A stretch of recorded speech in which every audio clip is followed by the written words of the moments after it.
So here we are, Chapter 11, Part 2.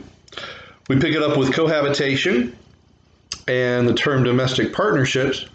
Now, often, socially, we use domestic partnership to refer to gay couples, but in fact, actually, most domestic partnerships are actually straight couples in which, again, the folks are using the benefits from a job for their domestic partner, even though they are not married. So then we talk about marriage itself, homogamy, pattern of individual marriage of those with similar characteristics. The Defense of Marriage Act and same-sex marriages, give that a look. The Defense of Marriage Act is DOMA, challenged in court later. Now we find since 1996 that now most states accept gay marriage. That's a huge turn of events socially in just such a short amount of time. So when folks say that, oh, things can't be done and we can't make big change, that was a huge change in just about 20 to 25 years.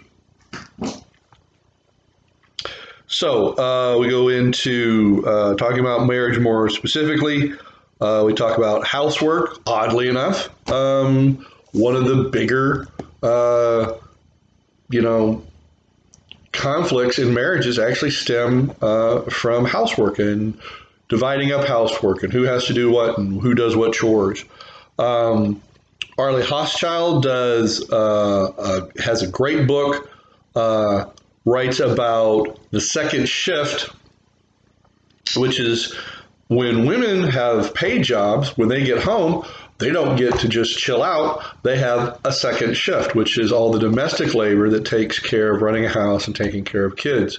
While men have certainly gotten better about doing domestic labor since, let's say, 1950, still not great, not equitable in any way. So deciding to have children, the book goes on to talk about that, adoption, teenage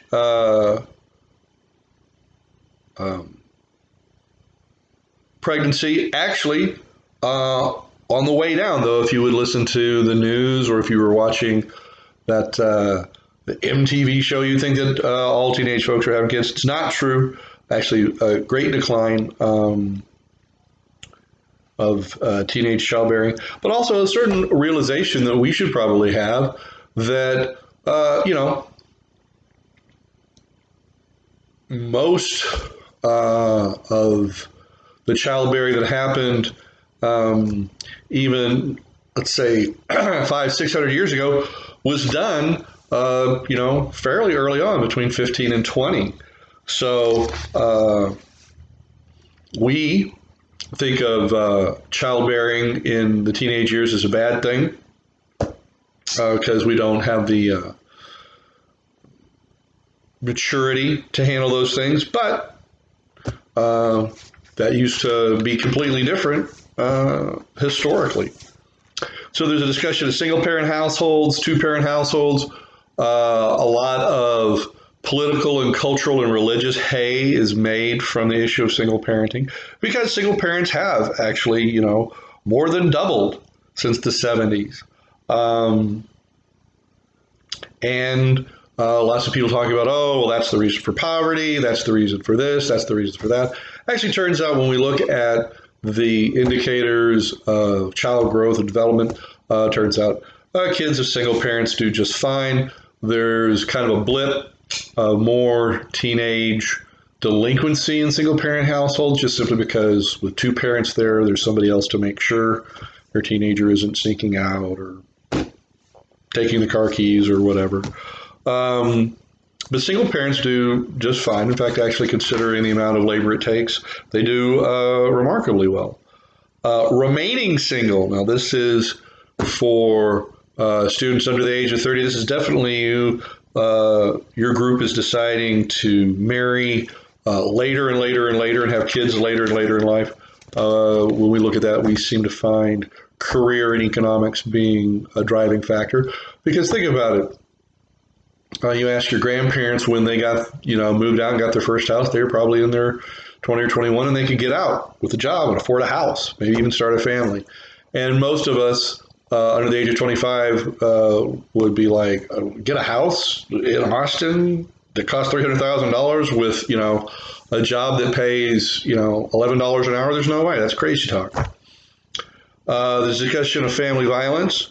And again, we talked about this earlier in a different chapter, but remembering that domestic violence has many different faces, including neglect, but also there's elder abuse. So there's a term called the sandwich generation.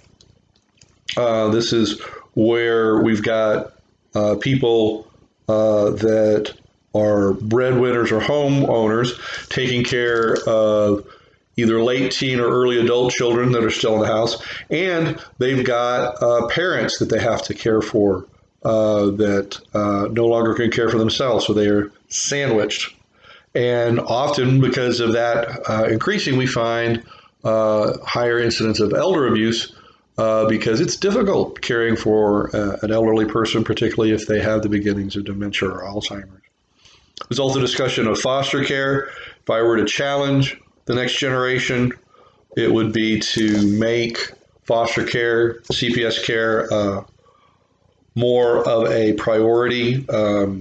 We've got a lot of kids in the foster system, and they talk about how, people want children, want to adopt children, and that's true. If you're white and under the age of 3, you'll probably find it pretty easy to be adopted. But if you're a child that's, let's say, 7 or 8 and a minority child, have health problems, behavior problems, it's much more difficult. So then we talk about divorce, and there are risks of divorce. Not being a college graduate, not making over $50,000, having a child within the first year of a marriage. This also leads to increases in divorce. But no matter what anybody says, people will go and continue to get married, and that's great. The more interesting one is when they get married, of course, get divorced. And then what will they do again? They'll get married again. My personal favorites are the people that marry, divorce, and then marry the exact same people. So your book talks about divorce rates across the 50 states. And they're fairly consistent. Some states lower or higher than you might expect. Then there's the concept of blended families. This is where, as we remarry, we've got kids from marriage 1 coming into marriage 2, sometimes from both sides. And it's definitely not the Brady Bunch. There's a dated reference. Maybe somebody watched that show from Nick at Night. Anyway, so that's Chapter 11, Part 2, and we'll get to Chapter 12 next.